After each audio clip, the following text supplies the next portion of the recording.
talking about is the cost plus fixed fee. And I mean, can you guys tell me that where did you started to miss me? And from the is it fixed price plus incentive fee clear? But did you get me when Yes. I was okay? So see, normally the situation like this. See, one way of negotiating is that you don't have any time. Okay, you say that okay, fine. You call a vendor, and you are very much under time constraint. You say that okay, you just tell me in lump sum how much money you want to repaint the entire room and what is the time taken by you. So he says that okay, I'll take 10 days and I'll take $5,000. Fine. So you said that is the firm fixed price and the time is also fixed. Now this is called the fixed price bid, FP bid or fixed price bid. So this is the usual kind of way that most of the clients they like to give out the projects to keep them safe from any kind of market fluctuations. Now if suppose there is a change in the labor rate or the material rate, okay, if any kind of stuff that is needed to do the project work is changed, but the firm fixed price remains usually fixed. Okay, unless and until there is some clause which is going to take care of any kind of drastic situation in the whole environment. Okay, that is the firm fixed price. Now if you look at the triangle, so the seller's triangle is an inverted triangle, so his risk is the maximum. It shows the larger share of the risk on the seller side. Now fixed price plus incentive fee, it's like this. The base price is fixed. Say, what do you tell the vendor that okay, your $5,000 is fixed. So if you can finish the project earlier, say if you can finish the project in 7 days instead of 10, so I am willing to give you $5,300. Means $300 extra on top of the fixed price that is the $5,000. So you get 5,000 if you do it in 10 days, and if you do it in 7 days you get $300 extra, but only if it happens in 7 days, not 8 9. So if you do it in 8 or 9 you are not entitled to the extra incentive that is of $300. So the incentive is given to you only if you can do it in basically 3 less days than originally planned. Now cost plus fixed fee is basically you want to get a little bit more smarter with your vendor. So you basically want to get your hands on. So what do you say? You say that okay, I'm going to reimburse you the cost of the material, and you just tell me that what is the rate of the labor on the basis of a fixed fee. I mean fixed fee is the per hourly fee or per day fee, per person fee. Okay, so the fee would basically determine that what is the number of the man hours and what is the total expense of the labor, and the cost of the material will be taken care of you on the actual basis. Now here, if you look at this, now if you intersect this with the triangle on the right, so if you see this, so here is almost like 50-50 sharing of the risk. Okay, so why is it so? Because if there is a fluctuation in the cost of the material, so it's your risk, and seller risk is still 50 because if there is a fluctuation on the pay rate of the labors, so that has to be borne by the seller. Now cost plus incentive fee is basically that you are getting some material supplied. Now you say that okay, I'm going to give you an incentive on top of this cost if you can get me some savings on the material, or if you can get me the materials at a cheaper rate.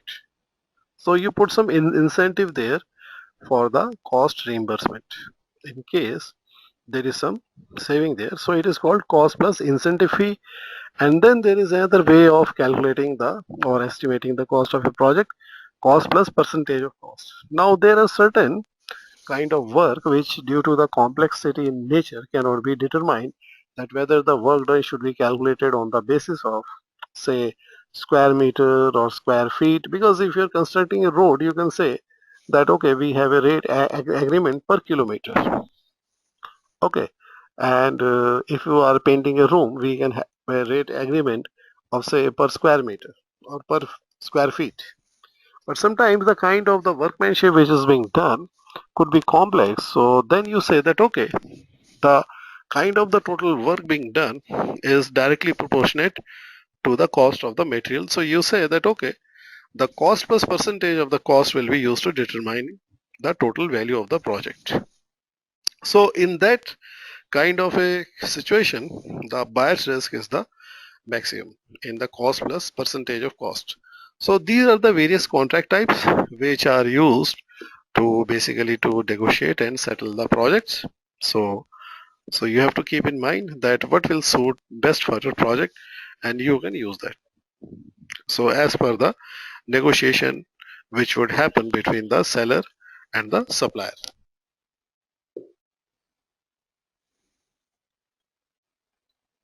So what I was asking you guys that have you any kind of idea about the agreement which has been signed for the projects which you are doing? Is it any of these types? Where do you think is your project contract type? Which contract type is your project? Is it firm fixed price or something else?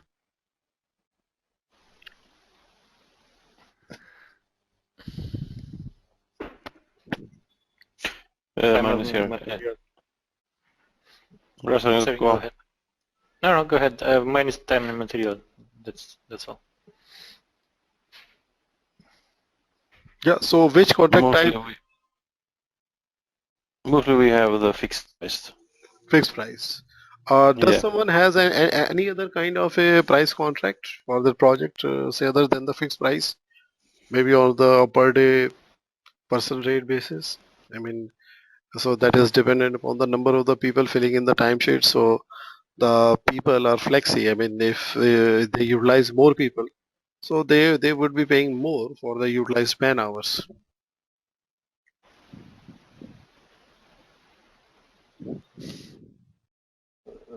Okay, Mario. Razum said time and material. Is that something like cost plus fee? For example, you are paying in advance, you are paying some kind of licenses, and after that you are going to have only fixed fee.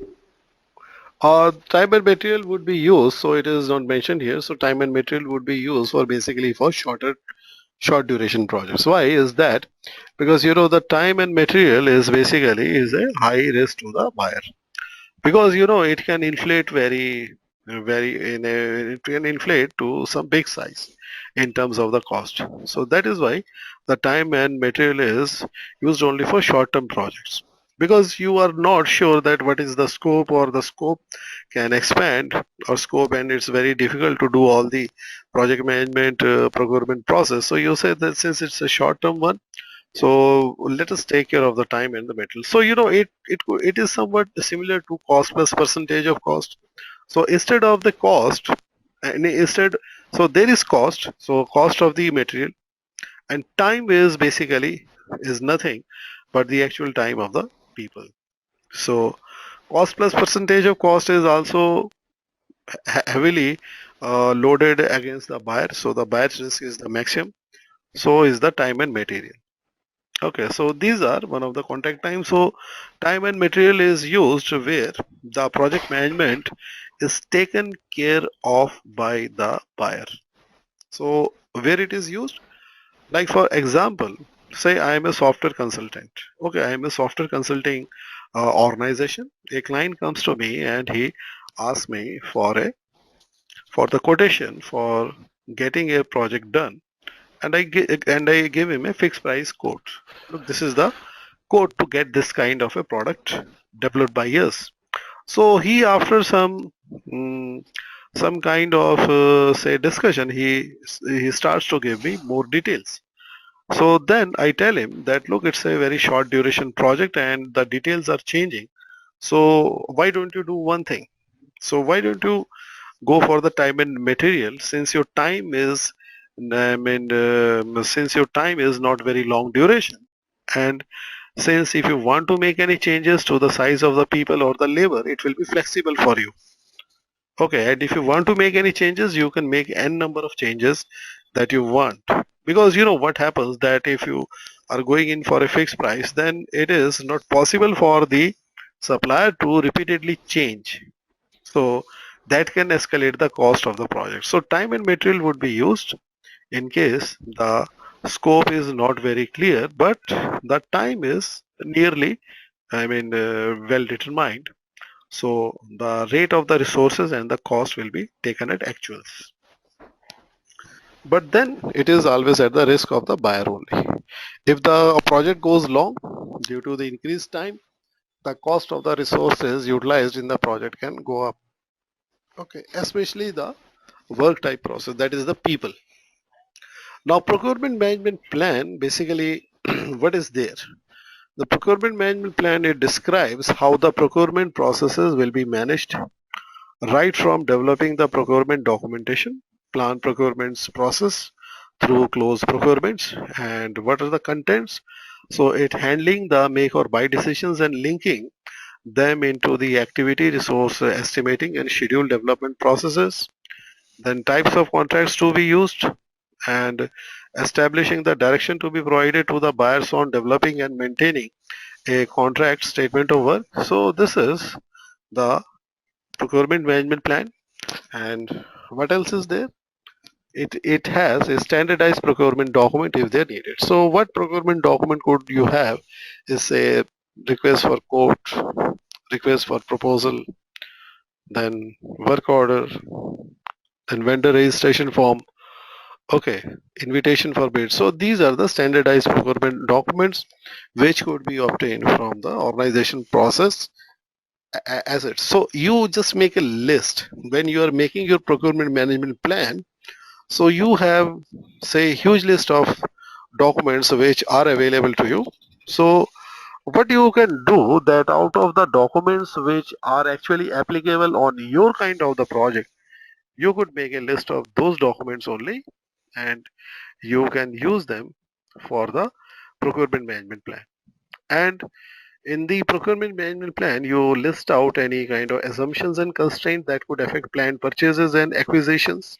Suppose if there is a change request, say in say the additional or increase in the requirement from your client side. If your client increases the scope of the project, he wants some more features to be inbuilt. So you'll have to expand your procurement, as we have understood that scope has an effect on the procurement. And handling the lead times which is required to purchase or acquire items from seller and coordinating them with the project schedule development. So lead times are what? The times which is needed to basically procure or to place the order, because not all the items which are needed in a project they are available off the shelf, and there are certain kind of an items they have to have some sort of lead time they so as the manufacturer can supply them, because there are many manufacturers. So those who are working upon the order basis, they have the kind of items which cannot be made simply because they are very common in the market. So their orders could be say one of a kind product out of the entire range of the product. So they will be dependent upon basically your order to plan their supplies. So it becomes obligatory for your company to give the order in a good lead time. And then coordinating procurement with other project aspects such as scheduling and performance reporting. So performance, whose performance? It's your subcontractor's performance, because you have to see that whether he is completing the milestones on time. His performance will be monitored by you only if you have a subcontractor as part of the procurement. And then identifying pre-qualified selected sellers if any to be used. So where do you get the pre-qualified selected sellers? Pre-qualified sellers. So you can usually get them from the organization's procurement department in their list. Pre-qualified selected sellers. Then managing multiple providers. Why would you like to manage multiple providers?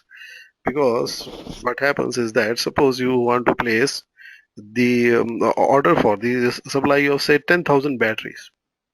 Now, if you place this on the order for multiple projects, say over a period of time to one provider only, so rest of the providers might be might be out of competition. So if that happens, so this provider can have a monopolistic tendency to jack up the prices, to reduce, and he might even increase the duration of the delivery. So when you manage multiple providers, so what do you do? That you divide the offers, the purchase orders to multiple provider. Say in this case you want say 10,000. So you say that okay, 2,000 each to each of the five providers. So that makes up 10,000. Now if any of the provider fails, so what you can do, you can always take the 2,000, so which could not be fulfilled by any one of the provider, and you can divide it across the rest of the provider, and they will be very glad to supply to you within a short duration or as soon as possible. So which will not have any kind of impact on your project because there are multiple providers which are available in the market to take care of things. So that's why you are in advantage when you manage multiple providers. Then procurement metrics to be used to manage contracts and evaluate the sellers. So you would be looking at the parameters of speed, you would be looking at the parameters of quality, and you would be looking at many other parameter and metrics to understand that which is a better supplier. So for quantity, quality, timeliness, okay, and replacement of the defective items, and these are the certain list of the procurement documents. So invitation for bid, then request for proposal, request for quotation, expression of interest, tender notice, invitation for negotiation, contractor initial response. So these are certain procurement documents which are used by the organizations from time to time to procure, to buy, to get from outside the project team. Okay, so these are the procurement document. So can you name any procurement document which is not listed here? Can you think of any procurement document?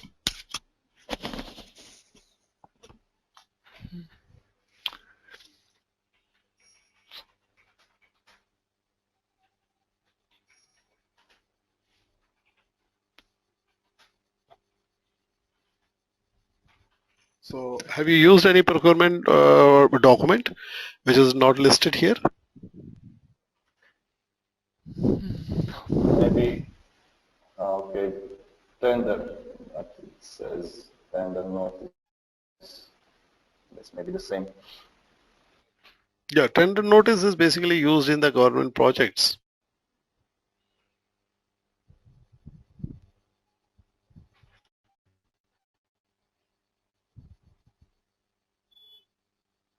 Okay, so just keep this in mind.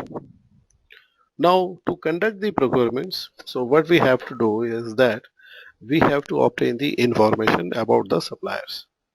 We have to get their quotations and their bids, and we have to get their offers or proposals. So what is the proposal? Basically proposal is something which gives us an idea about the supplier, that what he has understood regarding the supply of the particular raw material, component or service. So in the proposal he would detail out that this is the thing that you are trying to build and this is what I propose. Okay, and then as appropriate, and then you award the contracts to the selected seller. So what is the seller doing? The seller will be just looking at your contract and he would keep a compliance with the contract. So that's what that's what his job is. Okay, to keep a compliance with the contract so that he is considered in time. Now to conduct the procurements, what do you need as an input? You need your procurement management plan. Then you need your procurement documents. So the documents could be your request for quote, etc. Then source selection criteria, the criteria which would tell you that which is an appropriate vendor, and then you would look at the seller proposals, that what things or services they have proposed to you, and then project documents, the documents which pertain to the project standards, project management plan, updates. So those project documents you would take, then you would take the final decision. So that is your buy decision, make or buy decisions. So this is the final decision that you take here as an input. And procurement statement of work. So which statement of work? So this is the statement of work which is basically written by you for your vendor. So why would you write a statement of work? Can you guess? Why do you need to write a statement of work for your vendor? Those are basically your requirements and what you need from the vendor. Yeah, Tracking because tool. Mhm. Yes, yes. Yeah, it's for tracking necessary for tracking. It is say for tracking, but here you are the buyer. Now you are the customer, and you are to provide a statement of work. Now, if you think of a statement of work and if you don't provide, then what happens? The seller has no way of knowing that what you want and what he should be estimating and quoting to you. The more clarity that you put into the statement of work, the more better proposal and time limits and cost estimates can be provided by the supplier, right? So that what you get, it works for you, so you don't end up wasting a lot of time in, say, evaluating the wrong proposals. So what you would be evaluating would be the right proposals. So you would be selecting from the right proposals, not the wrong ones,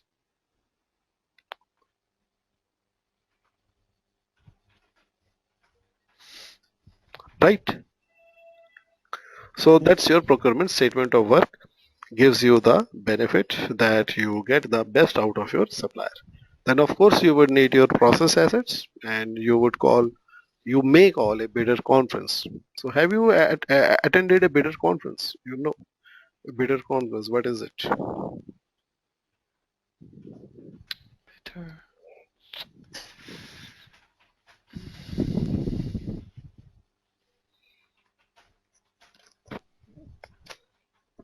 See, bidder conferences are basically where the suppliers they're called to explain the projects. Now in the bidder conference, suppose you want a software, enterprise level software, right? Then you would call all the suppliers who are basically doing software management, or I mean software development, software development companies. So what they will do, that they will come here, I mean come to your place, come to your bidder conference, and to understand that before they submit the bid document, what they are supposed to propose. If they have any questions or queries or any kind of doubts, so they would be able to get a clarity on those from your side. Now suppose if you don't call a bidder conference and with a little bit of explanation in some sort of document or through a medium, you call for the bid documents, then what happens? That you will have a lot of bid documents only to discover that a majority of them, they do not suit your requirement. So when you call a bidder conference, the supplier or the possible supplier or prospective supplier, so they have a, first of all, they have a way to know whether they can appropriately bid for it or not. I mean, whether they are the suitable ones to bid for it. And then second, those who think that they can do this kind of a job, so they will ask you questions, so they will get some clarification, they will get some details from you. Okay, so that they will be able to understand your requirement fully and completely and propose to you in an exact solution for that. So that's why we have a bidder conference, to get the right bid, so that you don't end up wasting a lot of time on processing the bids that you don't need. So now can you just remember that have you attended any kind of bidder conference? No. No. No, not yet. So I believe that you are not yet into the procurement. Has anybody been involved into procurement, or you are just doing the rest of the knowledge area management? Is there anybody involved in the procurement? Yes. So what kind of procurement do you do? Do you do procurement for materials? Yeah, materials most. Okay, so what kind of I'm materials are helping those? out. Yes, civil works and it's let's call it uh, pumps and valves. Okay, so do you make and a so list on. of the items and you write down the specifications? Yes, I do all that, and I go to the procurements, and they help me to find where is the cheapest one. So then you pass it on to the procurement department. Do you have a dedicated set of people? I mean, people in the procurement department to take care of your order. Yes, Okay. yes, I have a few I can turn to, so So they they're are the helping me ones to out. write the purchase orders. Yes, Okay. So since you yourself are the project manager, so you have given them the authorization to purchase on your behalf. Okay. So that is the yes, first process because someone has to be authorized by the project manager because the project manager is authorized by the sponsor to do the project, and then this authorization, the overall authorization that you have on the project is subdivided further. So someone has the authority to estimate time, someone has the authority to estimate cost or do some work in the cost management, human resources. So you authorized some person to do the procurement. So now proposal evaluation technique. So this technique basically pertain to any set criteria so that when the proposal come in, so how you would evaluate. So you can make a list of the checklist items so against which you look at the proposal evaluation, and you would evaluate that according to a certain level of correctness, minimum bid or minimum number of the amounts of the what we call is the say the minimum certification, then your minimum experience, etc. would be checked yeah, for the evaluation. So you set certain criteria, so you run the proposal against those criteria and you just evaluate them. Then you take also independent estimate. Suppose you get certain quotes of rate from your supplier. So independent estimate these days you can go to the internet and you can Google out if you have any kind of pricing which is a little bit different or what you are getting. It can be better from that. So that will be helpful for you to negotiate.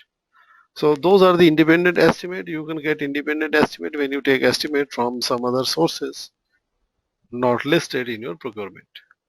And then of course you will apply your expert judgment upon the procurement to understand where you can do mostly your procurement from. And then advertising. So basically what happens when you advertise, so suppose you are working in a location where your usual vendors cannot reach, so usual vendors are far away, so you would like to procure locally.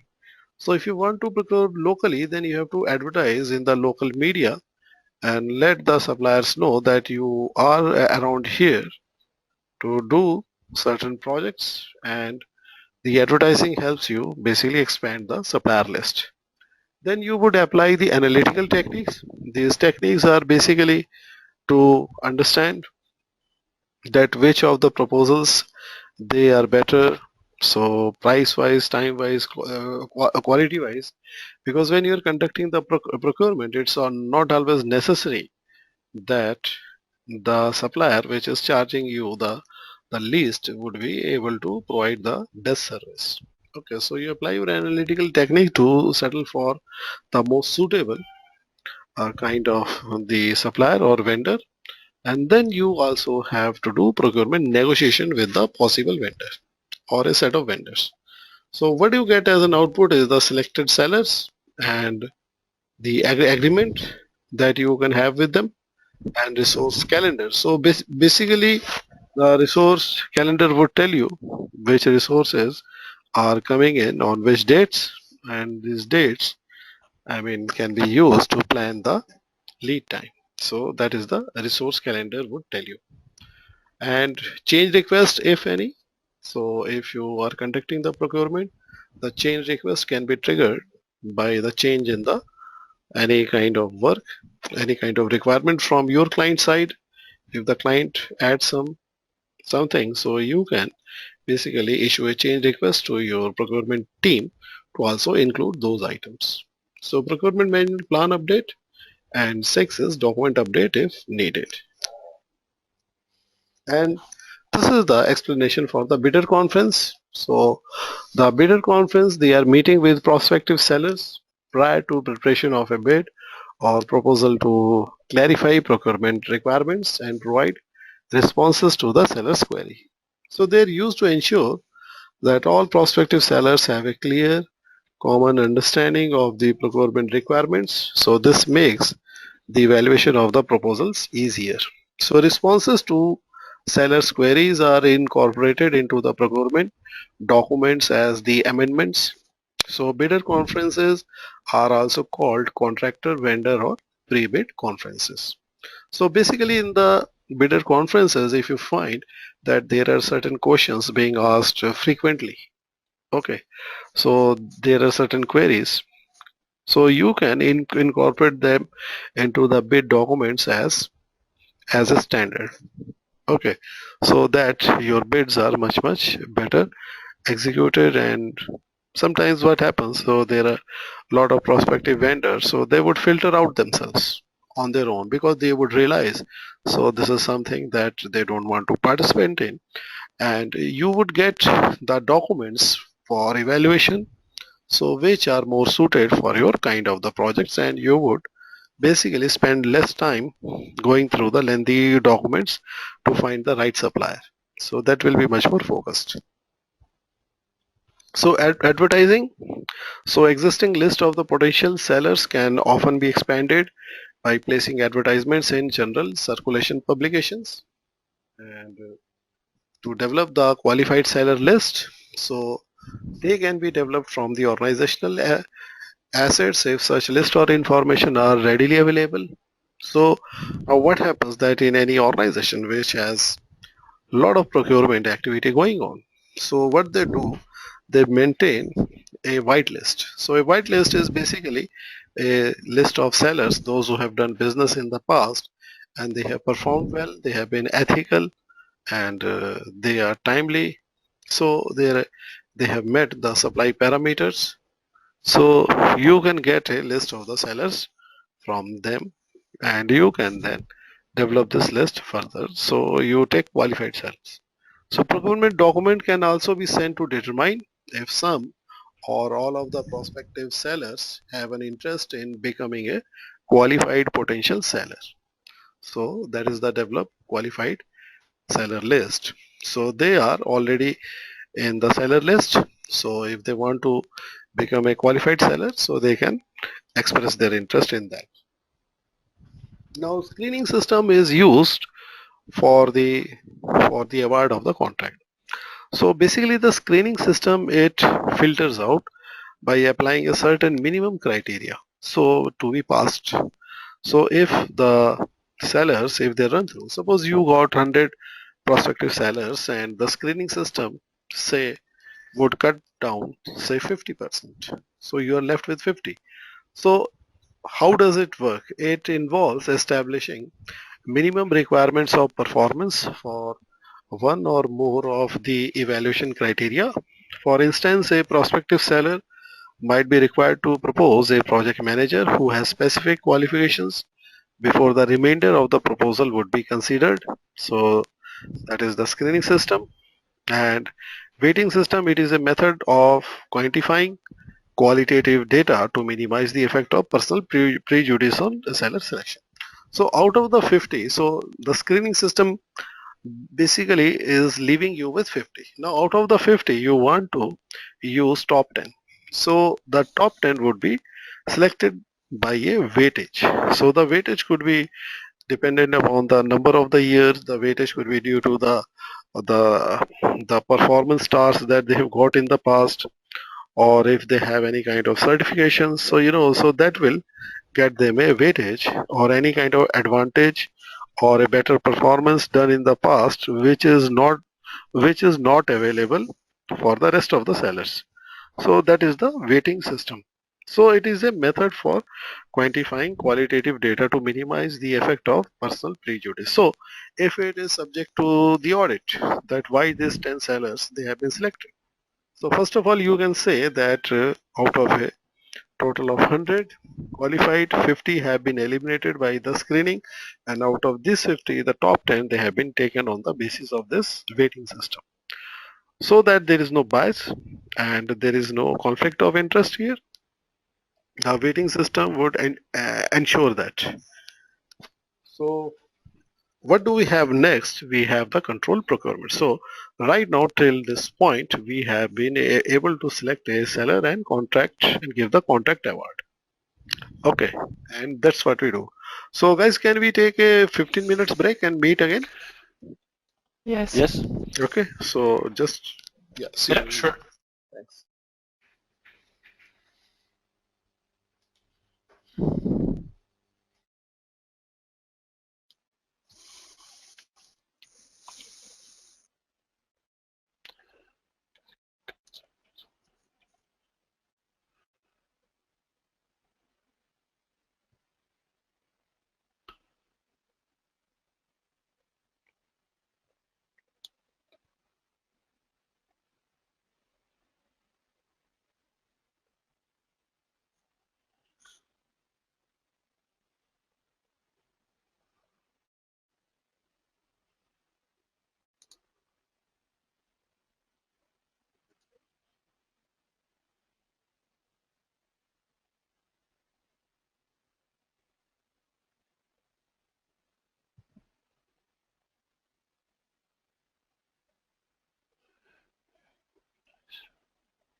Nej.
Vi testar nog då hela.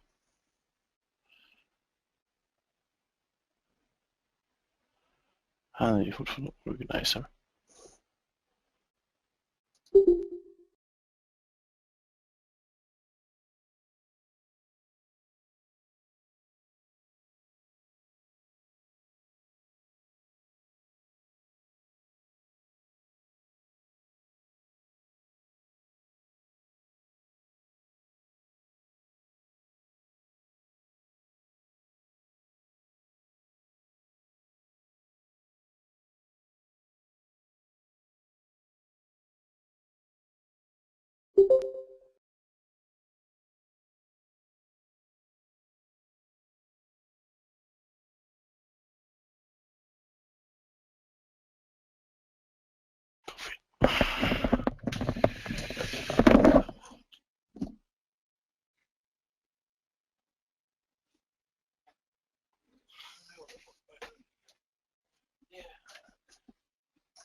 Okay, let's start. Okay, so let's start with the control procurement. So this control procurement is the process which is falling under monitoring and control. So basically we have a baseline against which we want the procurements to happen. And we have to control, we have to make sure that we are comparing the performance of the supplier against our expectations, which are set in the various parameters as in the contract. So this is the process of managing procurement relationships, then monitoring contract performance and making changes and corrections as requested. Review and document how a seller is performing or has performed to establish a required corrective actions. Then managing contract related changes. So this is the purpose of the control procurement. So we look for and we check the performance for quality, for cost committed in case we have say any kind of contract which is having some sort of cost sharing component. Then work progress, the work completed and the timeliness and any kind of defects which need to be reworked. So these are the certain parameters against which we control the procurements.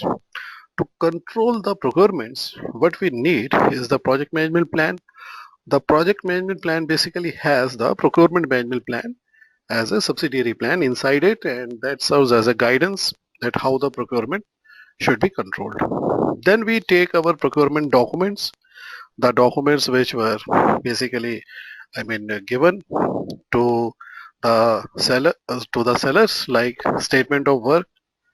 Then we look at their proposals and our request for proposals and the documents which are basically part of the negotiation. Then we also take into factor the agreements.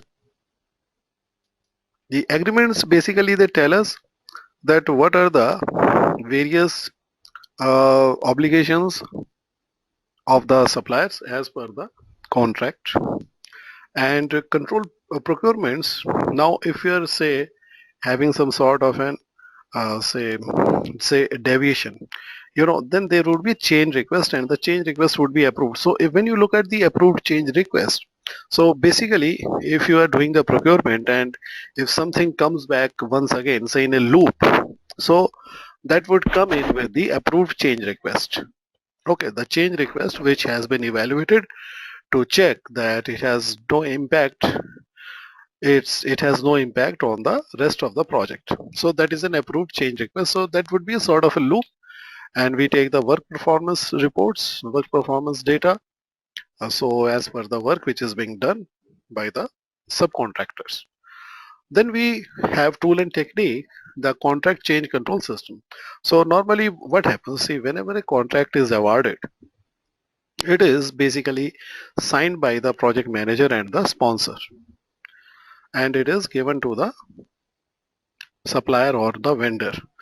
Now contract change control system, it is a system in which the people, those who are authorized to change the contract, because contract once awarded is normally not changed unless and until some very serious deviation has occurred in the project parameters or the project requirements. So contract change control system basically lists out the steps to be followed in case a change in the contract is required. So we apply this tool and technique when we are controlling the procurement. So in case we need to upscale or downscale the level of the procurement depending upon the project needs, so contract change control system helps us do that. Then performance reviews of the supplier, procurement performance review. Then now it's our turn as a buyer to inspect and audit the supplies that our contractor or the subcontractor is making to us. Then we do performance reporting. So performance reporting, basically we want to see that how the seller is meeting his obligation of doing his supplies to us. Then payment systems. So payment systems are basically linked to the seller progress of the work which is being done by him. So payment system basically ensure that if any kind of an invoice comes in for payment, so that is run against the performance, that is run against the progress, so as to make sure that the payment is linked to the seller progress. Claims administration, if you have any kind of a claim, like if you have any kind of a defective item supplied to you, so you can make a claim for that. You can seek some replacement or repair as per the agreement. So claims administration comes into the picture as a tool and technique when you are controlling the procurement. Then comes your record management system. The record management system basically is about maintaining a sort of log about the procurement activities which are going on. So when you place an order, so you note um, the seller, then the details of the order, then the date, and so when things they come to you as a supply, so you note the date on which it has come, and if there is any kind of shortfall or something is defective, so that will go into the record management system, and using the record management system you can track for the defect repair or replacement. So the record management system basically tells all that how the procurement is going to be, how the procurement is going. Now when you control, so you also get work performance information about the seller, that whether he is on time, whether he is on budget, or ahead or behind the time or budget. Then change request if any, if you need to basically make the uh, the procurement fit within your requirements. So change request if any. Then project management plan updates, then project document updates, then organization process assets update. These are the outputs that you get when you control the procurements. And the control procurement is about the processes which ensure that the seller's performance meets contractual requirements, that the buyer performs according to the terms of the contract. Both the buyer and seller control the contract to ensure that both it and the other party meet their contractual obligations, that their own legal rights are protected. Like the buyer has the right to get the stuff on time, and the seller has the right to get the payment on time. Okay, so both of them are protected by the agreement or the contract. On larger projects with multiple products and services, a key aspect of the procurement administration is managing interfaces among various providers. And while procurement controller may be on the project team, this individually typically reports to a supervisor from a different department. For example, so the procurement, controller could be reporting to the procurement department head. So because you need this specialist functional department to be able to say write lots of documents, like you have to write legal contracts, you have to maintain a list of the suppliers, you have to maintain a list of the blacklisted suppliers, so you have to maintain a list of the items which are in stock, you have to maintain list of the items which are very frequently used, okay, and list of the critical items which have to be maintained.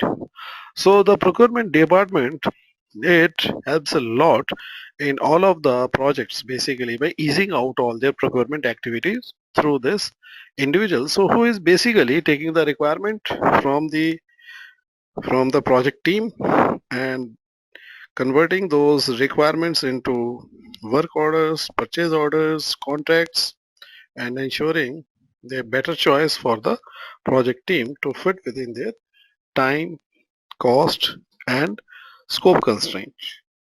Okay, so you have to also have a financial management component that would involve monitoring of payment to the seller, and that would ensure that seller compensation is linked to the seller progress. So as the seller is progressing, so is the compensation happening, right?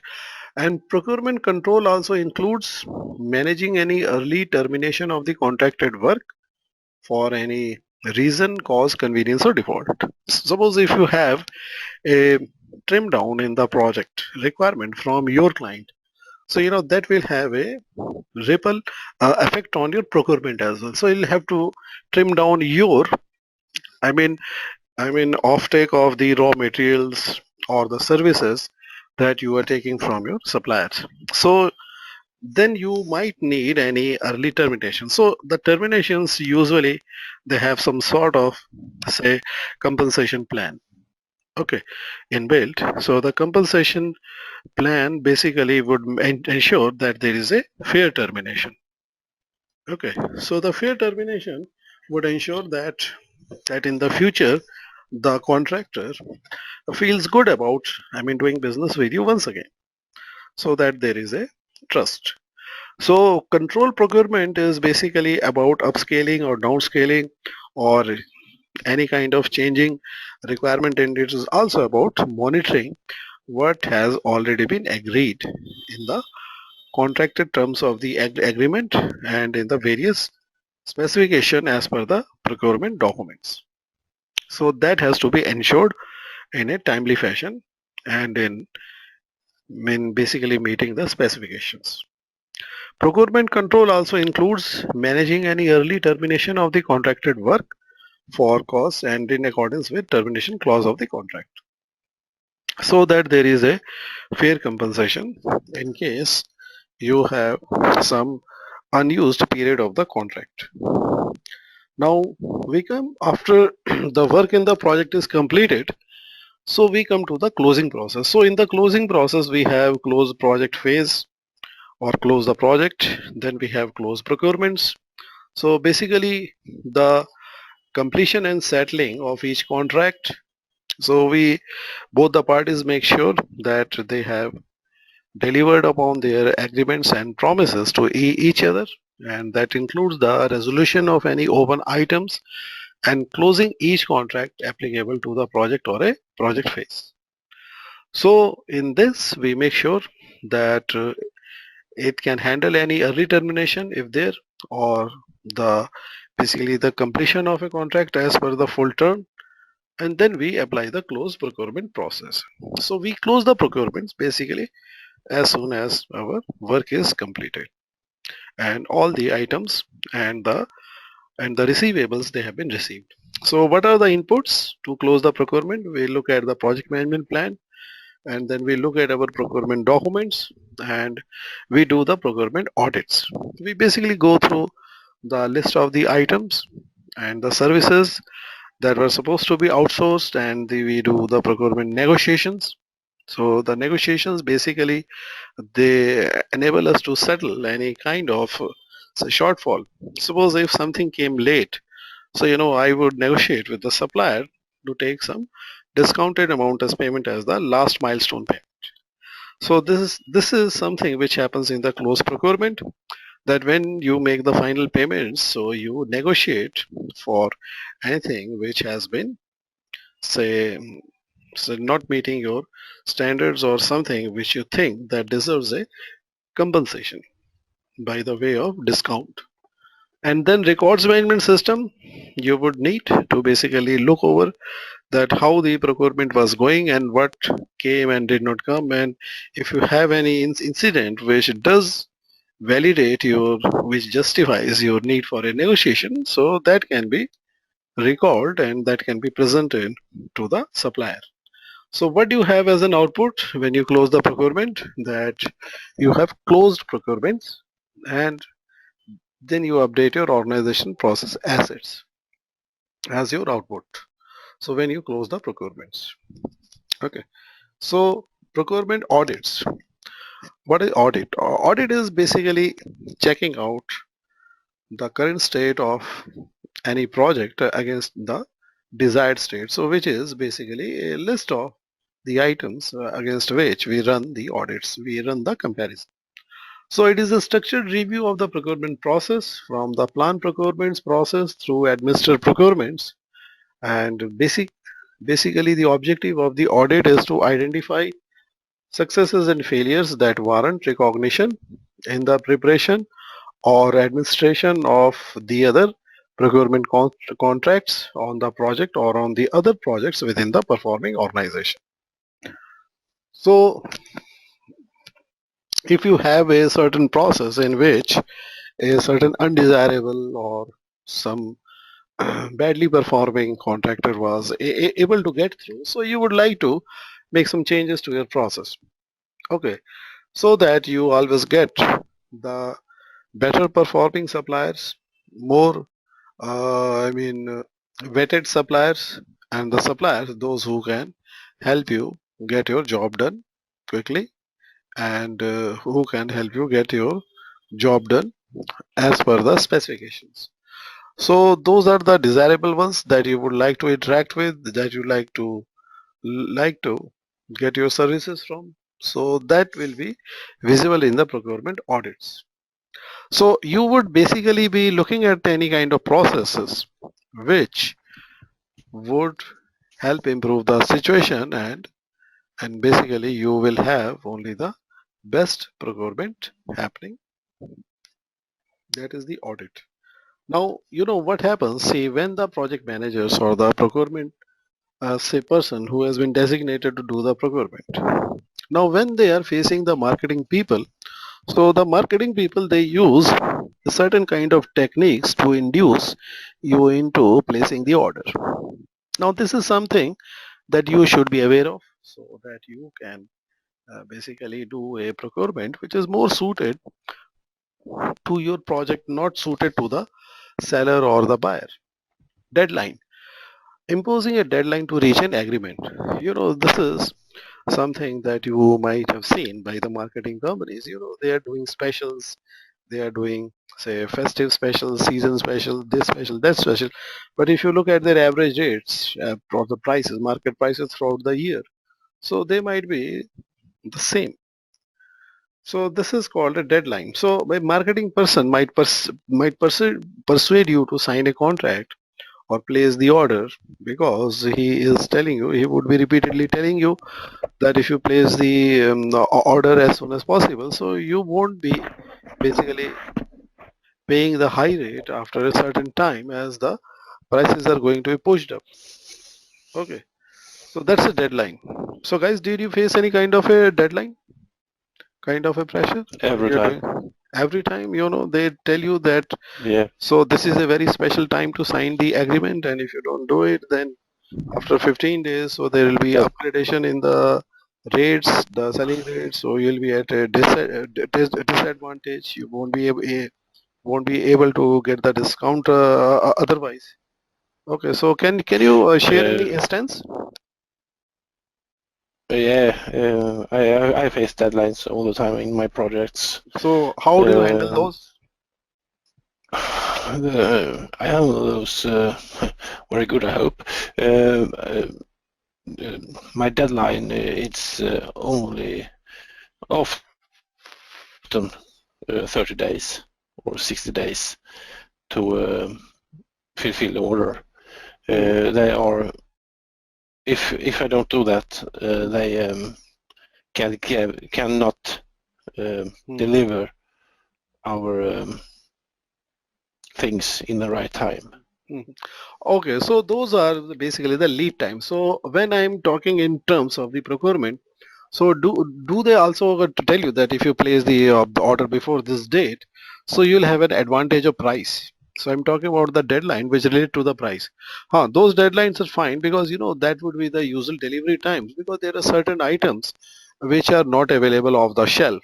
Okay, there are certain items they do need some planning on the side of the manufacturer, so they don't want to keep any kind of say idle inventory. Okay, so that they can manufacture only upon the order. So do you face any deadline where the marketing guy tells you that if you place the order before this date, so you qualify for a discount, or maybe the rates are going up? Have you faced any kind of such a deadline? Yes. Okay, so Uh, does it happen too often, or it is just one of a kind which happens once a year? it happens say 5-6 times a year, Six not times a more. year? Or do they say that if you Yeah. buy, if you place the, we are doing Christmas specials, if you place the order for these pumps, so they are going cheap, and after the Christmas, Santa Claus no longer would be around to give you any kind of a discount. Okay, we'll be running short of supplies. Yes. So That's that happened. Yes. yeah, okay. So you know, that's why, I mean, it is observation of the PMI, and PMI wants you to be aware of these things, so that there is no tilt in your procurement process. Now what happens that you might end up taking a wrong stuff, or you might end up, I've been pulling in the wrong vendor. Okay, if such kind of techniques they work upon you, what they want you to do, that you should think process, apply process, do process based work, right? So you are basically not affected by any kind of this negotiation techniques, because they skew the processes would which would otherwise help you in getting the best in terms of your project requirements. Now stalling means that suppose a marketing guy comes and negotiates with you, and he has been provided a lower limit. Suppose he has been provided a floor price of say $2,000, and your negotiation starts with him at $3,000, and you bring him up to say down to 2,500 per piece. Now you know he would stall at 2,400, and he'll say that no, I cannot reduce the prices any further. I cannot reduce the prices any further because I don't have the authority, or I have very limited authority to do it. Have you faced any kind of a situation? No. You haven't taught, but someone else here has faced this kind of a situation, which is stalling. Yeah, Yes. some time ago. So how do you deal with that? I'll share my experience. How do I deal? Well, generally you say if they're not make a decision, either just mail you. I mean, if they're going to take the offer to their manager or whatever and be able to reply within a very short time with a positive answer. Otherwise, you take your business somewhere else. That's what we usually did. You know how I deal with this Just stalling. to gain some time.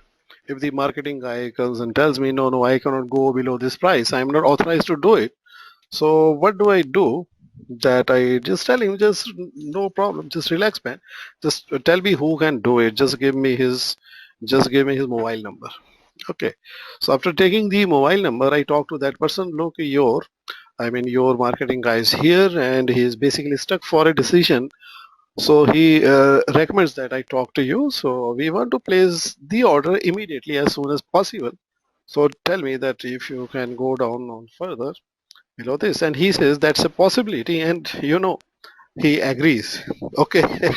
So what I do, that I put his boss on the speakerphone and let him listen in. So basically we just settle the deal. So I use a sort of reverse negotiation technique. I reverse the table on them. I tell them that your guy feels that it can be done. Your boss does have the room to bring it down any further, but it's not him who can do it. Okay. So the boss feels that so now the ball is in my court. Okay, so this is a make or break deal that the customer either would place the order or not place the order. So he feels a lot of tremendous pressure and obligation to basically make the deal go through by bringing down the prices further. So guys, so do you see my point now? What I'm trying to tell you? How you can Yep. break through the stalling? Okay.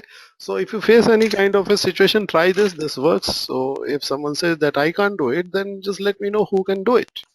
So you talk to the person right away and make sure that he is in the loop. So do it in front of him, and that's it. And fair and responsible, a negotiator may claim that a price for a product is equitable because that's what another company is paying.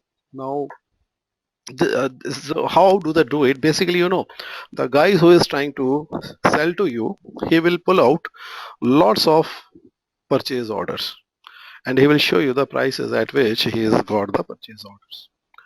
So this is fair and responsible, but you have done your research, you have done your studies. So basically you have gone through the internet and found out that there are various other suppliers who would be willing to, supply. They'll be glad to supply to you at the same specification, same item at a lesser price. So basically, to cut through this, so what you can do, that you can ask him to wait for a while and show him your your result as you found it on the internet or some reliable source. So once you quote him the source, so you just tell him that what to do now. So even that works through. Okay, even though there are many purchases, so it's not necessary that everybody is a very good negotiator. So they might have negotiated a fair price. So you don't have to pay a price that someone else has paid. It is not necessary at all. You should always try to find your own best price if that can be better. But if you feel that it cannot be bettered anymore, so you can settle for the price, which is basically you think is an average price throughout. So even that is okay. Now we go to the next one, that is the delay. So delay is useful when tempers are beginning to flare to divert from the subject. Now delay is something that I have faced. How it works basically, when you are purchasing some big items, you might be going to the facility walkthrough. Suppose the supplier has invited you or the manufacturer has invited you to his premises. So he says that, okay, you can come and have a look. So we have standardized manufacturing facility, this and that. So he would try to impress you. But the thing is that you basically took out certain time to do all this stuff. Okay, to negotiate with him. So he is aware of that. So what he is going to do, that he is going to make you just wait. So while he would say that he is a little bit busy, so he is going to make you run out of time, and when you have very little time, he will come and meet you and rush you and hurry you up in placing the order in his favor. Okay, so if you are feeling angry or irritated, so he might load you with refreshments and etc. So that is called delay. So what does the delay do? It cuts down upon the time which you would otherwise use in negotiation, in bringing down prices in your favor. Do you get the point? Did you face any such kind of a situation in your procurement? Delay? No. Not yet. So, but I did you? would like to. Yeah, Do please, you please. have a sample from the reality? Because I don't really get this point. I just shared it because Mhm. see, I had gone to a vendor. I had walked through his premises, his manufacturing facilities, and I was impressed by his standards and all that. But I knew in my mind that I could talk to him and bring down the prices. So normally, he would show that he is very busy. So these guys know that the buyer has come with a limited time. So he's trying to reduce the time for negotiation. Suppose if I went there, I say that I'm going to give you half an hour's time for the meeting. So he would use 10 minutes to show me his manufacturing facilities, his quality standards, and all that stuff. And he knows that if he sits in front of me for 20 minutes, I'm going to hammer him down to agree to a lower price. So what he does? So he basically acts a little bit busy and he meets me only at the last moment, say during the last 5 or 7 minutes. So I do not have the upper hand because I have to place the order and go. I have to go and attend to Okay, I my got it. business. Okay. So Mhm. that is Okay, when it thanks. is. So you might face this if you have some sort of, I don't know if you would be facing in your projects, but this is something which we sometimes face, that if you are buying something personally, okay, and delay is basically um, is a sort of common in Indian subcontinent, and it's common in the Middle Eastern. So I don't know what's the kind of, I mean, buyer seller culture you have. And withdrawal, one party may attack an issue then retreat. So what happens? A seller might boast. You are asking me to reduce the prices. Basically, I would like to tell you that this item is in short supply and I'm the only one who has the stocks in the entire market. So if you don't buy from me, you might lose even the chance of getting this item. Sometimes it Mhm. happens. So then I call up my contacts and tell them if such is the situation, that can I get this item somewhere else. So then I tell him, look, you don't have to make such a boast. I can readily get the same item in some other places. Okay.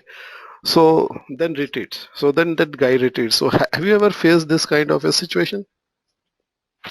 Not yet. I face this situation many times when I'm doing some retail shopping, means for my personal. So the shopkeepers and the retailers, they usually say that we are doing the best prices in the town. Okay, so if you want to buy something, so this is the stuff we have, and we are doing the best price. You might not even get the item because because they can judge that if you really like a particular model of a product. Okay, and they say that this model is so exclusive that only they are the authorized ones to sell this, and not other retailers can provide you even this item.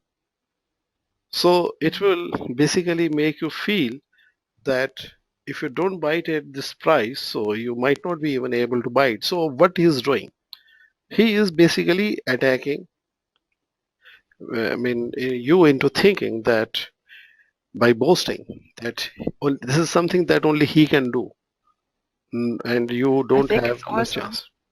Yeah, I think it's also an act like extortion, right? yeah, act At like an least he next. tries to. Yeah, Yeah. so it is just a momentary thing. It's a very human thing, and they have tried and tested this technique on many people, and it works. So many people, they are not aware that what's going through, so they sometimes they feel that they must take it, or they might have to return empty handed, or this if this item goes out of the market, if the stocks run out, so then they might have to settle for something else, or might have to wait till the fresh stocks arrive after some time. So that is some kind of a boast. Okay. And then when you can prove that no, it's not true, well, then they retreat. They'll say no, it was not like that, it was something else. So that is retreat. So then comes the arbitration. What happens that if you're buying, so some kind of association of the buyer or the seller might be involved, and when the agreement cannot be reached for the negotiation, so that is arbitration. So arbitrations are usually basically they happen in a non-legal fashion, but arbitration can reach some legal point also. Okay, so these are the negotiation techniques that you guys have to keep in mind. So when you're doing the procurement, so that you can do the procurement in the right way. Now, normally what happens that most of us are not faced with the procurement works in the beginning of our careers. I didn't face any kind of procurement because, especially coming from the software background, we hardly procure anything. So we are mostly concerned with man hours and then time constraint. Okay, so these are our major focus, and these are the functional specifications and all that stuff. Those are the major focus, not procurements. But once I learned procurements, I was able to handle a system integration project in which the project where I mean I was required to purchase the hardware and set up a complete data center. Okay, so there were two things which are happening in parallel. One is the hardware and one is the software. So both of them were part of the project, and both of them were being managed simultaneously by me and without much stress, because I was aware of the PMI processes. So I looked at the PMI processes, then I looked at my organization's processes, and I tried to find out the process assets as PMI recommends to me. So when once I looked them through, so I was able to handle this. So that's really very good. So if you know the concept of the organization process asset, so then you can ask the procurement department to provide you those assets, those processes, so that you can do the procurement work if you haven't done it before. So negotiation techniques, keep in mind how you can be subjected to this and how you can safeguard yourself from taking the wrong decision. Now there is another technique, that is the fait accompli. So a party may claim that what is being asked for has already been accomplished and cannot be changed. So if you wanted certain feature or a certain performance level in the product, and if it doesn't fall through, so he might show you certain parameters, or he might talk you into believing certain parameters that have been met, and that cannot be made any better.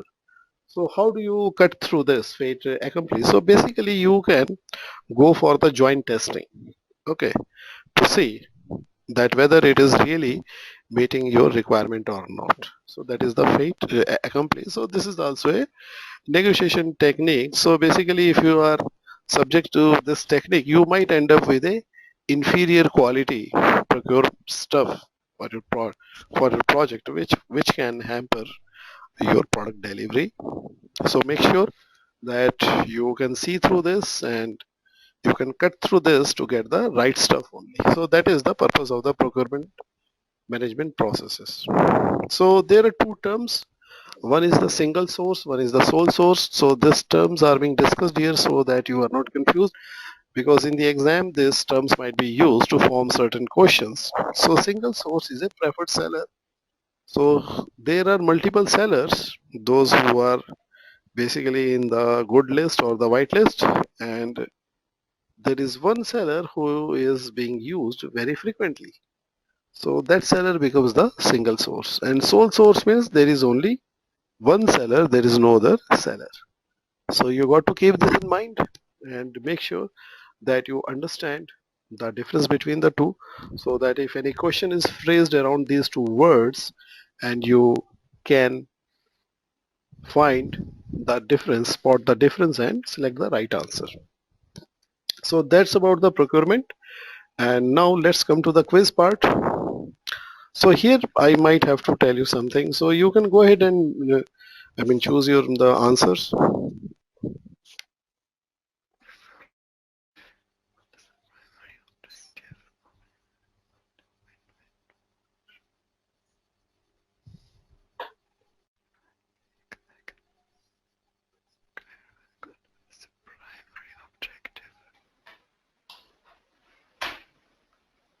Hey, Yeah, actually the answer is A, but most of the people they select the answer B, get the point. But but I know. but even if you select the right answer, I have to explain to you that why is it the correct answer. See, it's like this. See, when you are doing a project, okay, so it's not that you will do a project only once. You want the vendors to be around for a long time, as long as you are doing business. Okay. Now, what happens that it has been observed by PMI that say over a period of time, if the buyers always get the best deal, some of the vendors they feel that this kind of a job is not lucrative enough to stay in business. So they just discontinue that kind of a work or services. So what happens? So when you have a project and you have a requirement which is very crucial, so you don't find that kind of a service or a vendor around to help you out. So that is why I say that to have a long-term and sustainable business relationship, go for a win-win proposition from both parties. Something that would work for both of you. It should be negotiated to a lower level, but it should be such that it is a win-win for both the parties. So you don't find it too steep and the other party doesn't find it too narrow to continue in business. That is the purpose of win-win, so that there is a long-term relationship. That is the primary objective of the negotiation. Right, guys? So does it sound right? Yeah. So this is the PMI philosophy. So that you have quality services, quality services available to you for integration in your projects, so over a long period of time. And second,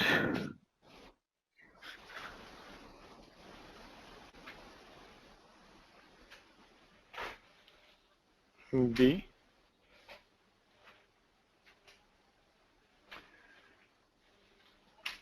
so what is the answer here, guys? A, B, C, D. B.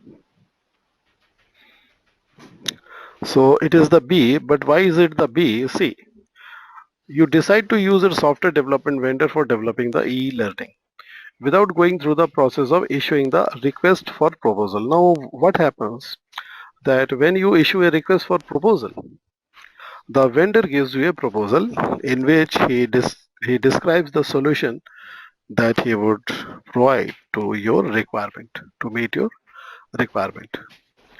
So when that happens, so you have a very good way of understanding and knowing that whether the vendor understands your requirement or not. Got the point? So that is the proposal, Yep. is letting you know. So if you look through the proposal, then you would be in a position to understand that this is the rightly qualified vendor. So without proposal, you have no idea of knowing the vendor qualification. So that should be your main concern in the absence of a proposal. So RFP must be given so that proposals can be evaluated and understood for the vendor qualification. So does it sound right?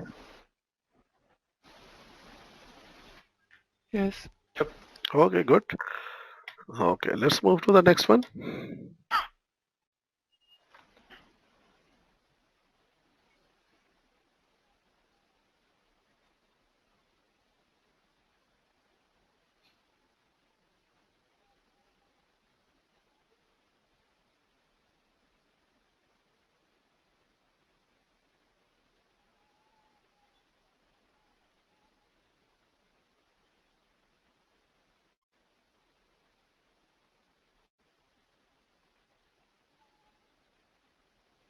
Fixed fee.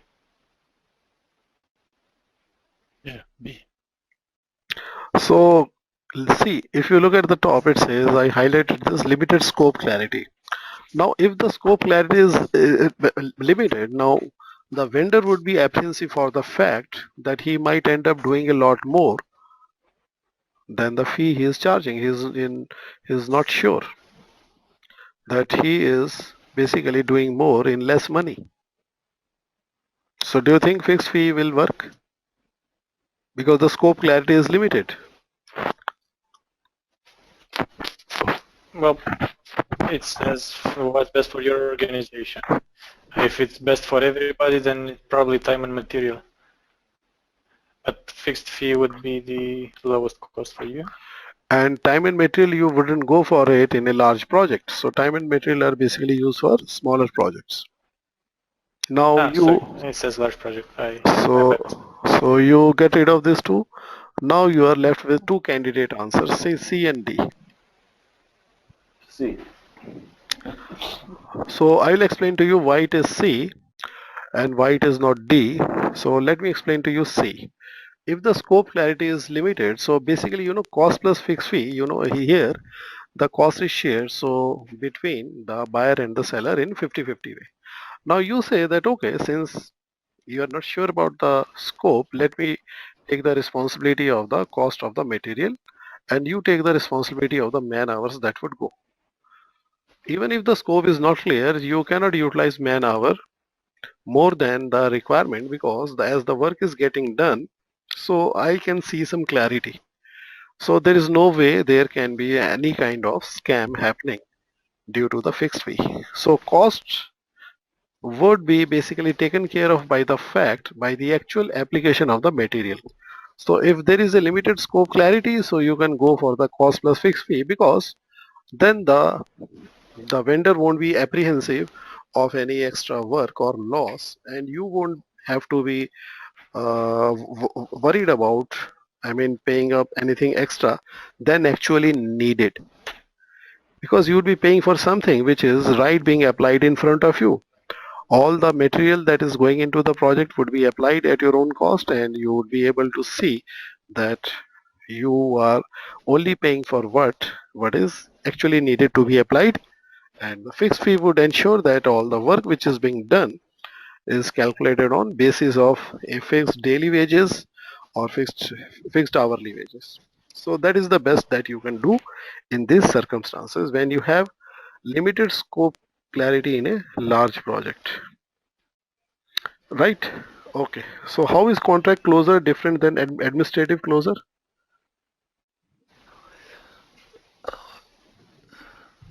Now, guys, do you know what is administrative closure? Contract closure, you have seen that. So you close the contract in your close project. Your close process group. Now, what is administrative closure? Do you know? Maybe you did the payroll. Administrative closure is closure of the entire project. Official closure of the entire project. Then it's D. D. Yes, right.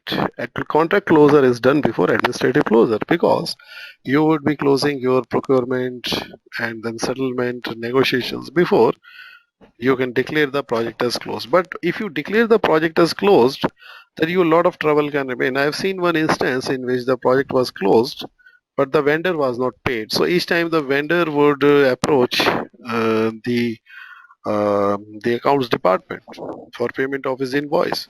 So though the invoice had that the work is completed, but it cannot be paid because the project is closed in the system. Okay, so that is because the contract closure has to be done before administrative closure.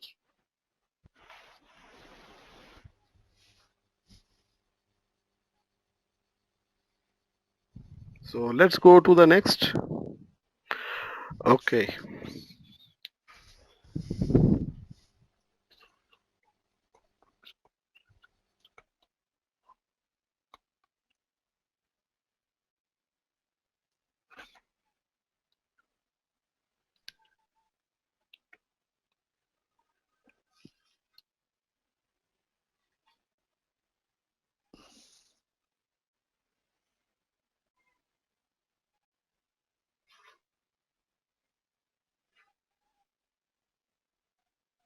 Now I will give a hint here.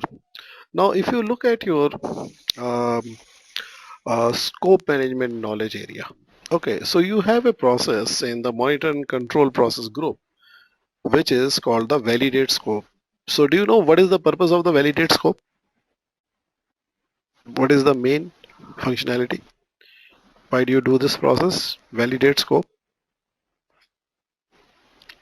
To make sure the final result of your project is acceptable by the client by Um, verifying it at certain stages. Yeah.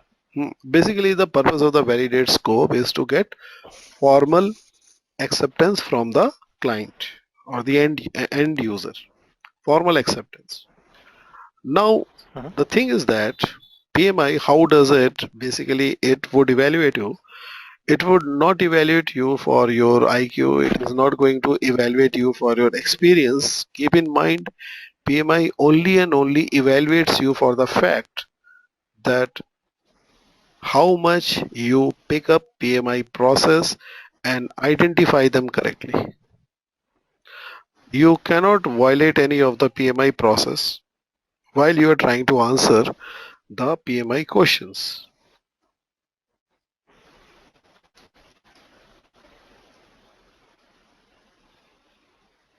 Okay, so I think that should be a good enough hint.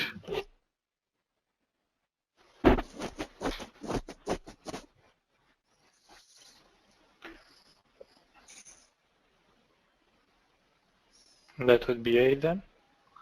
Yeah, that would be a, absolutely a. Because I faced this problem and I had a lot of trouble at hand because I didn't do any scope validation with client in one of my past projects, and but I did tell my boss about it that this is what is happening because the client side coordinator says that he is traveling and he is not able to respond to my emails or the or the parameters. He said that okay, uh, you just sent the results to the client and you just copy it to me. So basically the idea is to keep verifying the scope with the customer. If the customer says no, I would be traveling, you say that okay, you designate someone else in you to stand in your place to basically to verify or validate or accept the work as done per the specification. Okay, so the correct answer is A. And what happens? Sorry, what happens if they still don't come back with an answer? Obviously, you continue the work so you don't fall behind schedule, and your deliverables are still not validated. So what are you doing So then? let me tell you a real incident. My boss refused to do the project. I mean, I was the project manager, my boss was the director. He told the client very clearly, we obliged you last time, but we cannot do a project where there are a lot of uncertainties. If you give us a very clear specification, which is fine, or else what we can do that where we need clarification and validation, we would require a person to stand in for you and accept or give us the direction from time to time. Otherwise, we would like to do the project when you are available. So that's how you do business, because you are not doing business for charity, because you want some profits. Well, That's what we are here for. I have a project now. Mhm. We're working for internal client, Mhm. and I'm waiting for the HR leader to validate some communication deliverables that we came up with in order to continue with our communication. And the reply is pending for like 2 weeks on that, and we keep getting delayed. And saying that we're stopping doing the project is not really an option we have. Yes. So what you are saying is right. Now let me also tell you one thing. Tell me who is the sponsor of the project. Is it the person, or is it he's the person he is coordinating, or he's the sponsor of the project himself? Um, no, he's just benefiting from the project results, or Yes. his department actually is benefiting from the project results, So but he's not the sponsor. Sponsor is at a different levels, okay, fine. not So necessarily above him, but different organization. absolutely fine. So here is my recommendation according to my experience with the PMI process. You escalate it to the sponsor. You escalate it to the Okay. sponsor. You just show the schedules. If you are using any Microsoft project or something, you just mark out a Mhm. point on the Gantt chart that look, this is the date by which I should have achieved this milestone. But my dependency on him is pushing the date, because if I don't get an approval here and if I go with an uncertain, specification going through, then I might have to do a lot of changes. Now you tell me that what is your take on this? Okay, so he will make it basically. uh, I mean, I mean, uh, he will ask him to basically look into the matter and reply back to you, or he might extend the deadline till he is available. So you have to do the things right. So you tell him, explain to him the complexities involved if you do not get a formal acceptance of the whether you have a valid scope or not. Okay, so that's a process. So you can't build something. So as I told you, I shared with you with an idea, the Leaning Tower of Pisa. In the end up, the end, you will have a tower that leans, and everybody would say, "Oh, it leans. I don't want it." But when it was starting to have some sort of tilt or a lean, so nobody said that, no, no, you just wait and fix it and let me give you the approval for that. Okay, so that should happen. So you would end up managing a failure, not a success. So as I told you once again, that I'll remind you, the projects fail in the beginning, not in the end. So if you go ahead, you are basically going towards a failure, not towards a success. So definitely the time constraint is there, but fortunately it is an internal project. So there are a lot of things that you can also push in the external projects. So you'll have to basically take risk. Here you don't. Here you can push things. You can directly escalate it to the sponsor. Okay. And then you can wait for the things to fall in place. Right? Okay, thanks. Jacob is the project manager. Okay. So you can see through the story what's happening here in the sixth.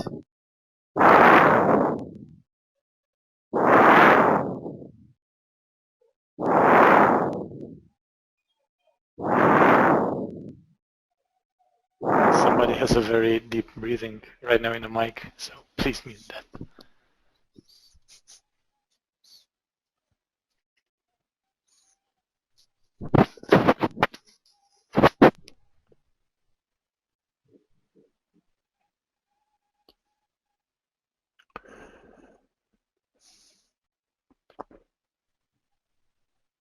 So DSA is just a name.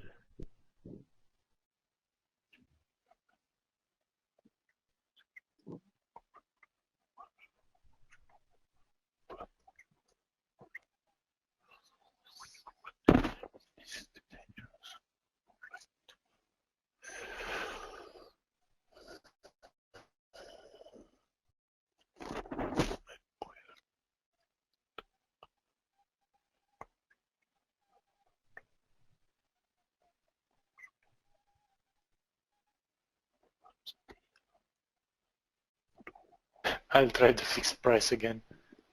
Yeah, actually it is fixed price. So this is just meant to divert your the attention.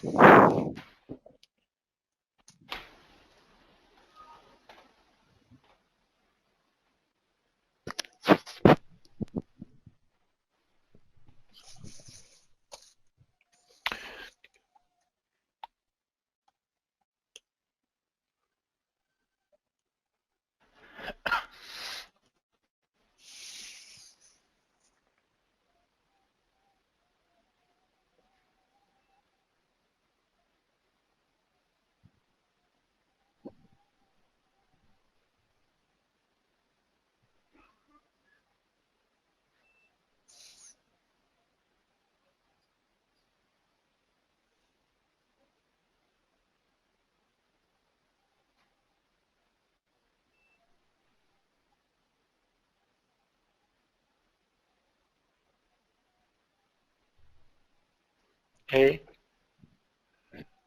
Yeah, we say. Anything else? D. Nope.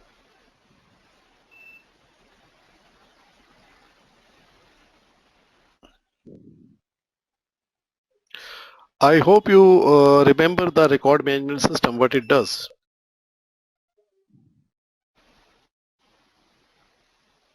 Basically, it captures all the events or the logs of the procurement events, incidents that as are happening in the project. So, this is the answer. Actually, it is to basically to implement the records management system. Okay.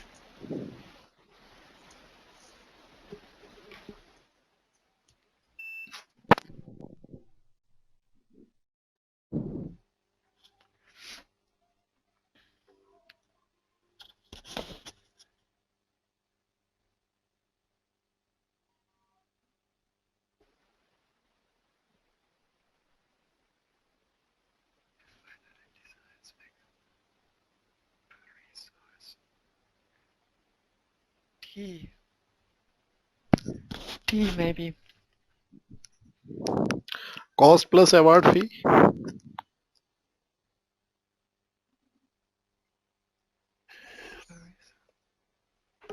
There is no notion of forward fee there.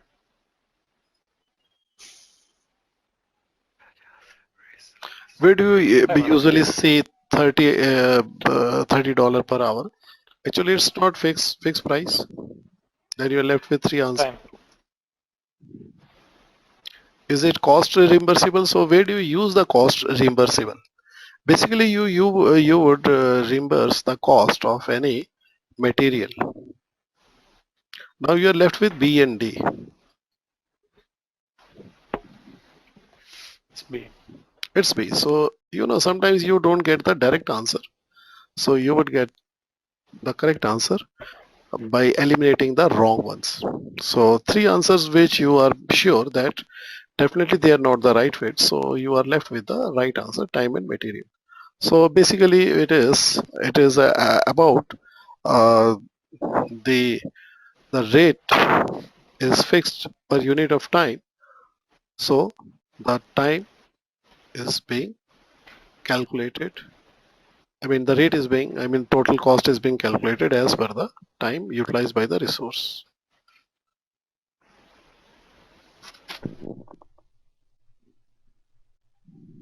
Now here is a similar question being asked in a different way.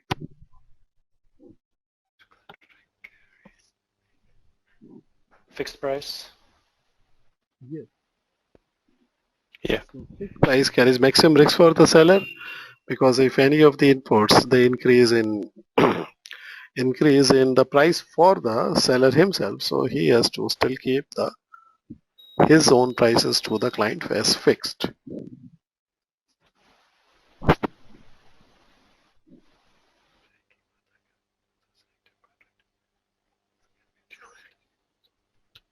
A.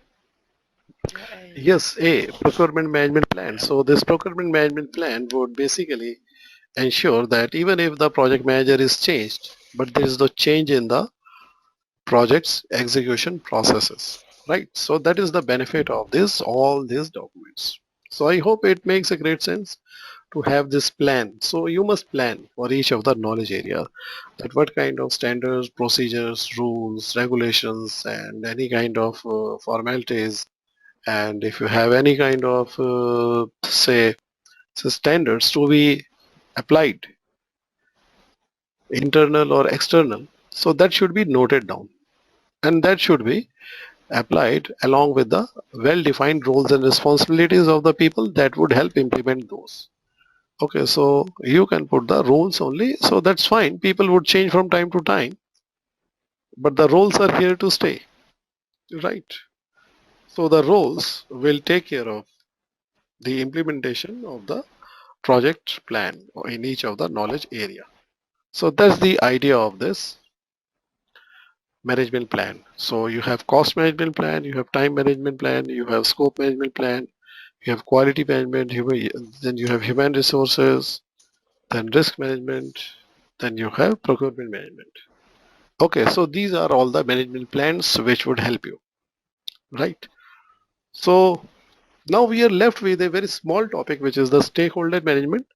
So let's do this thing. So tomorrow we'll take up this topic, plus we will share the tips and tricks, and I will share with you the student package. And so what I want you to do right now, what you can do, the unutilized time of, or say you have got approximately 45 minutes or something, or say maybe 1 hour. So what you can do, can you guys run through the time and the cost management questions? Can you ask me something? Because I believe that there might be certain questions lurking around in the time and cost management. Okay.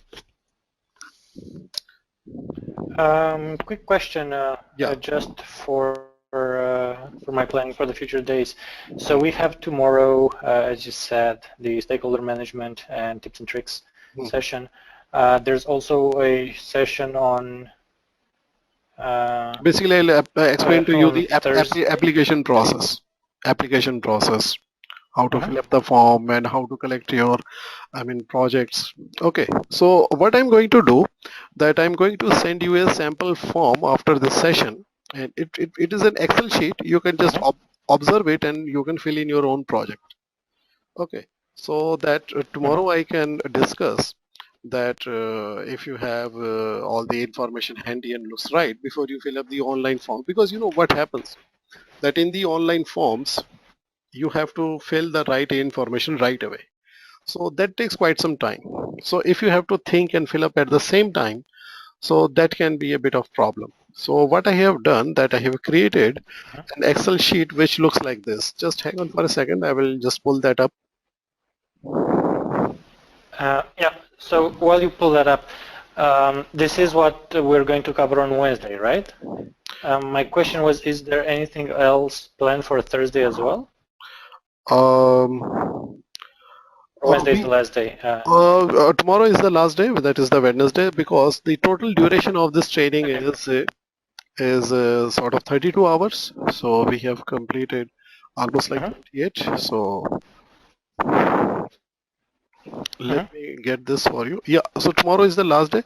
So, but before that, I want to make sure that if you could go through your time and cost management and you can find a question, that would be really good.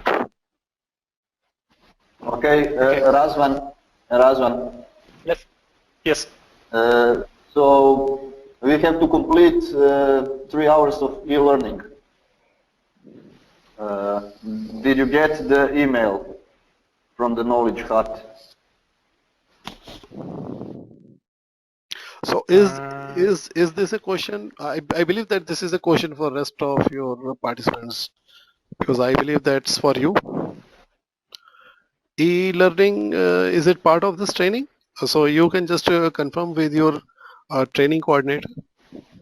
No, it's not part of the training, but it has been told that during the training we get the 32 PDUs. Okay. And for the 35 PDUs we have to complete more hours of e-learning. Okay, so that's good. So that's okay. That's really good. So if you're getting the extra 3 hours, so you just go ahead and take it. You just talk to your training coordinator. Training coordinator, I believe, would be able to provide you the login, and you can continue at your own pace. So that's good. Yeah. But Does, Suchoy, is it? Sorry. Yeah, I just think I found asking, it. Thanks. does everyone knows that? Yeah, I got the email, but I was also asking Pamela, who is my contact person. She said you can choose the time in between 108 hours, days, excuse me, and then you just have to somehow do this training. But I have no question. She said there's no time limit, but you have to log in that they control that you did it. But I do not know whether they have questions on it like you do have right now, Suchoy. Do you know? No, actually, I have no idea because these are basically planned differently for different groups and as per the marketing plan. So those are the things which are better handled by the training coordinator only. So my job is to deliver the instructor-led training and explain to you the application process, right? I mean something which concerns more with the PMI things. Internally, how they have configured this training for you. So how they have configured these 3 hours. So you can talk to them. I believe that it will be good. Okay. I believe that maybe after the training you might get further communication. So I believe that you just have to either talk to your coordinator, you send a mail, or you might get the communication. Okay, after tomorrow. So I believe that you should send a mail instead of waiting. Now, what I want you to do is just look at the screen.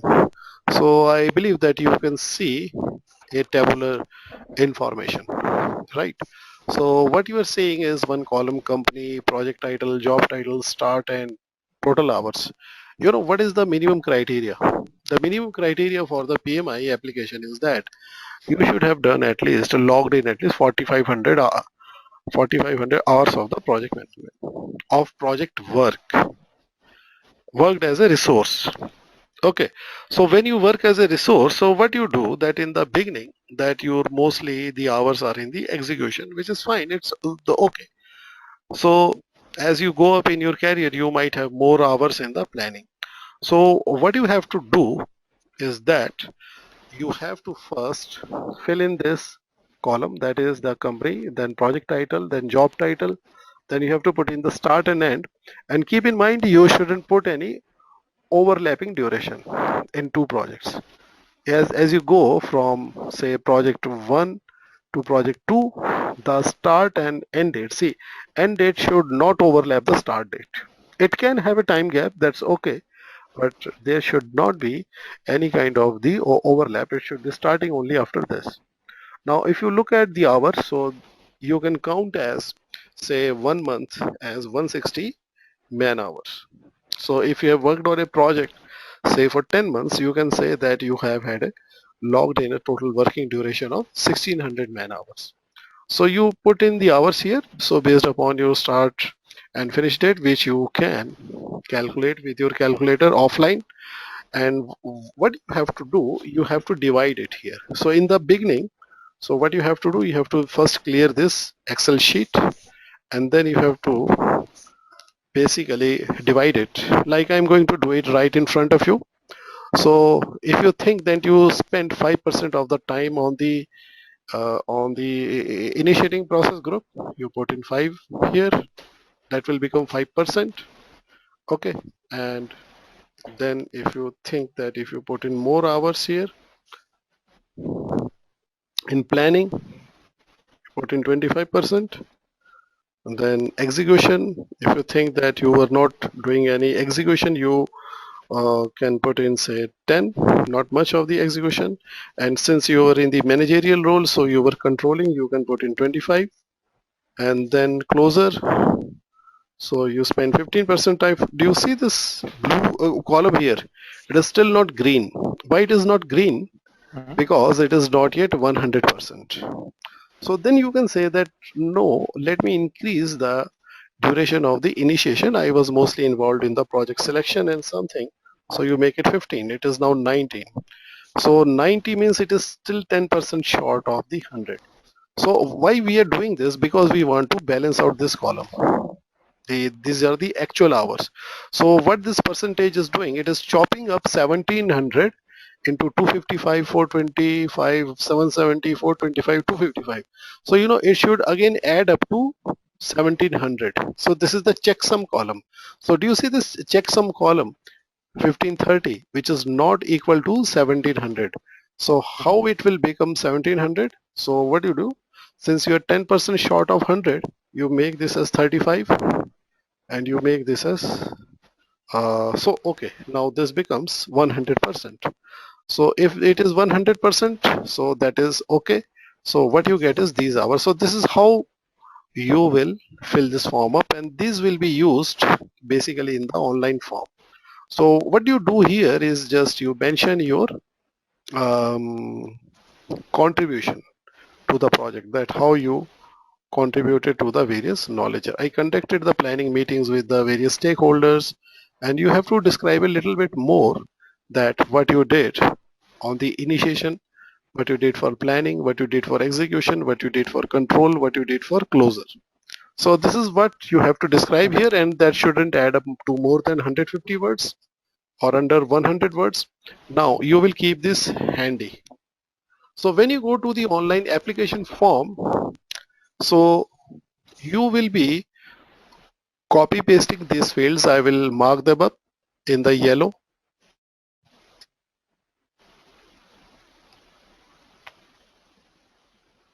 Okay.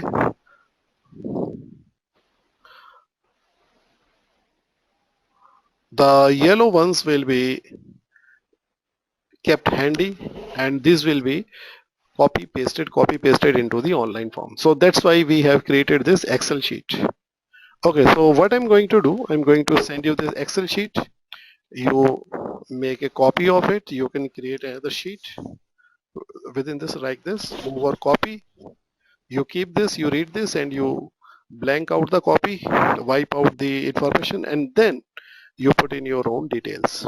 Okay, so that will help you get organized along the way, and make sure that your application process is out of the way as soon as possible, because by chance if your application goes into the audit, so that will take additional time, and so that can basically put your examination date off the track. So to preempt that as early as possible, so you submit your application for the exam as early as possible, right? Yeah, quick question on what you said in the beginning, that projects shouldn't overlap.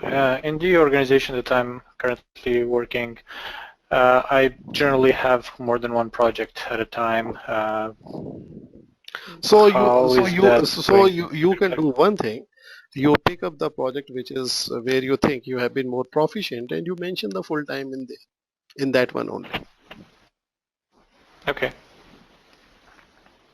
So you can put in the hours in that one only. So that is fine. That's okay. That is no issue. So I can't. Okay, it's my answer. So I can't have several projects in that start and end with at the same time. So you just mention the account name. You just mention the account name itself as the project. Yeah, but I think at the start and the end of the project, I have approximately 8 or 10 projects per year. So if those 8 to 10 projects, so I can only get one of them. So if you think that they are part of one program, you just mention the program name here. Yeah, I think also it's not really fair, but this is, I guess, the rule. Because if he works 8 projects at the same time, it's more work than in having only one, and there's no chance to put 8 in. No, actually it's not more work. Actually his time is divided between the eight projects in different varying proportions. So which is fine, well, because in software industry we like these days we have lots of mobile projects. Those mobile projects are very short duration projects. So they are ranging from 3 months to 6 months only. Earlier we used to do a lot of enterprise projects and they would be ranging from 6 months to maybe even 5 years. So we these days we don't have those kind of projects. So we have multiple projects happening at the same time, but what we do, we create a program name. So if you're working for one client, you just put in the client name and you just say that that is the one project, and you can put all your consolidated time into that project name, because sometimes people they have say 3-year project, 4-year projects, so that completes their criteria. So if your criteria has reached above 4500 hours, you just stop there, because people make mistake of listing out more projects than which is required by PMI. Now their applications have gone into the audit process. They put in more projects there. I mean, say during the last 7 years, 8 years, so they have added up to 9,000 hours. Now that went into the audit process and they are running around trying to find out those people, those who can vouch for those projects. Because you when you have this project, so you have to, let me add this column. So if you would notice on the right side that after the checksum, I'm going to put in a name here. So that is the,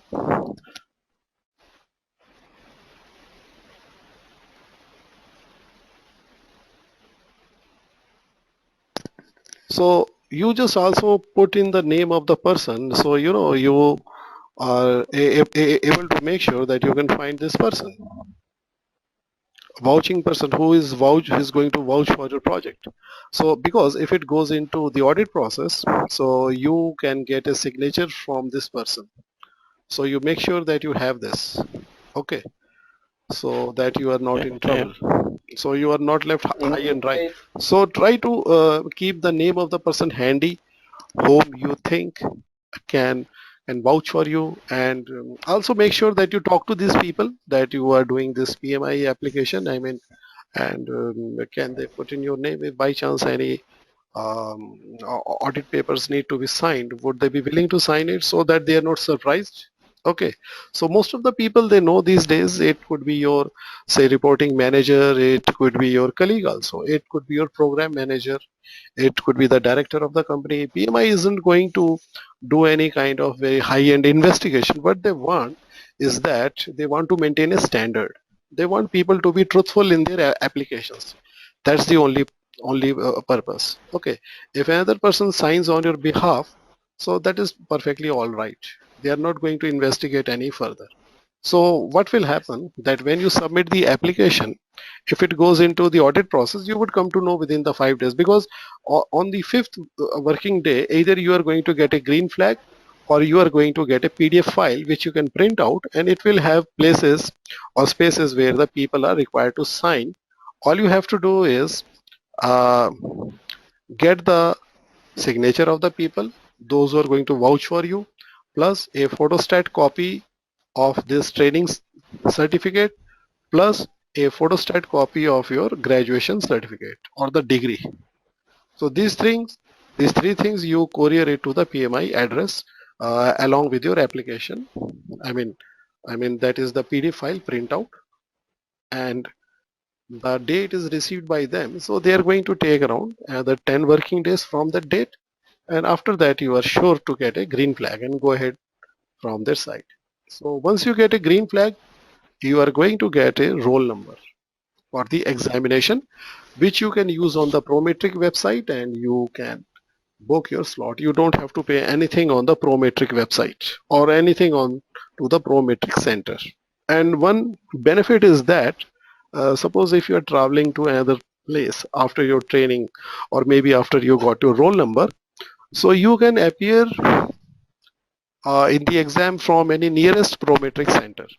You don't have to necessarily go to the center within your country. You can take the exam in another country also. That's not a problem.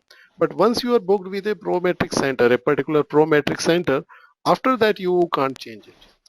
Okay, you can opt for a Prometric center if you are booking it for the first time.